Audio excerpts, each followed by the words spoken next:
Indonesia mengalami penurunan performa cukup signifikan dalam dua edisi terakhir Piala Asia U23. Dalam dua edisi terakhir Piala Asia U23, performa timnas U23 Indonesia bak bumi dan langit saat dilatih dua juru taktik yang berbeda yaitu Shin Tae-yong dan Gerald Vandenberg. Shin Tae-yong mengasuh timnas U23 Indonesia di babak kualifikasi edisi 2022 dan 2024 sedangkan Gerald Vandenberg pada edisi 2026. Shin sukses membawa timnas U23 Indonesia terbang tinggi di kualifikasi Piala Asia U23 2024 usai gagal pada edisi sebelumnya. Saat itu Shin Tae-yong diberkahi dengan materi pemain terbaik yang sebagian besar sukses meraih medali emas SEA Games 2023. Meski begitu, Shin Tae-yong juga dibayangi masalah cedera beberapa pemain andalannya dari ajang Piala AFF U23 2023. Sejak babak kualifikasi, timnas U23 Indonesia langsung tampil mengilap. Taktik 3-4-3 yang diusung Shin Tae-yong sukses membekap lawan-lawannya dan mengamankan tiket lolos ke Piala Asia U23 2024. Timnas U23 Indonesia menggulung Taiwan 9-0 dan Turkmenistan 2-0. Penampilan gemilang tim asuhan Shin Tae-yong berlanjut ke putaran final Piala Asia U23 2024 yang juga memperebutkan 3 tiket otomatis ke Olimpiade 2024 dan 1 tiket ke babak playoff. Sempat kalah 0-2 dari tuan rumah.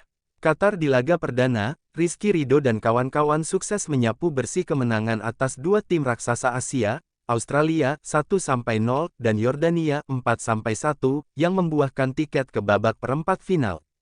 Namun, performa gemilang Garuda Muda belum berhenti sampai di situ. Bertemu dengan negara kelahiran Shin Tae-yong di babak perempat final, timnas U23 Indonesia sukses membekuk Korea Selatan lewat pertarungan panjang sampai adu penalti.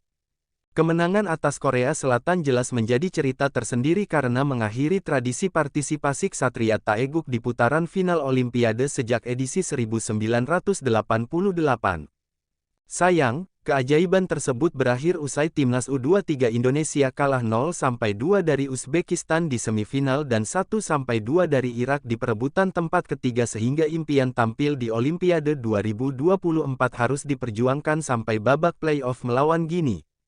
Di babak playoff, timnas U23 Indonesia harus memupus impian tampil di Olimpiade usai kalah 0-1 dari Guinea. Shin Tae-yong tidak lanjut melatih timnas Indonesia dan timnas U23 karena dipecat oleh PSSI pada Januari tahun 2025. PSSI pun menunjuk Patrick Kluivert untuk menempati kursi pelatih timnas Indonesia senior dan Gerald Vandenberg sebagai pelatih timnas U23. Sayang, penampilan timnas U23 Indonesia langsung berbalik 180 derajat. Timnas U23 Indonesia gagal lolos ke putaran final Piala Asia U23 2026 usai kalah dari Korea Selatan di partai terakhir babak kualifikasi. Secara keseluruhan, penampilan para pemain timnas U23 Indonesia sangat menurun dibandingkan edisi sebelumnya. Gerald Vandenberg yang notabene ex-striker mematikan pada masa masih bermain gagal menyulap Jens Raven dan kawan-kawan menjadi mesin gol Garuda Muda. Dalam 3 laga di babak kualifikasi, timnas U23 Indonesia cuma mencetak gol ke gawang tim lemah yakni ketika menang 5-0 atas Makau. Selain itu, timnas U23 Indonesia sejatinya selalu mendominasi penguasaan bola tetapi berakhir gagal mencetak gol. Para pemain seperti kebingungan untuk membongkar barikade pertahanan lawan dan menciptakan peluang emas. Akhirnya, timnas U23 Indonesia hanya menyajikan penguasaan bola tanpa banyak peluang menciptakan gol.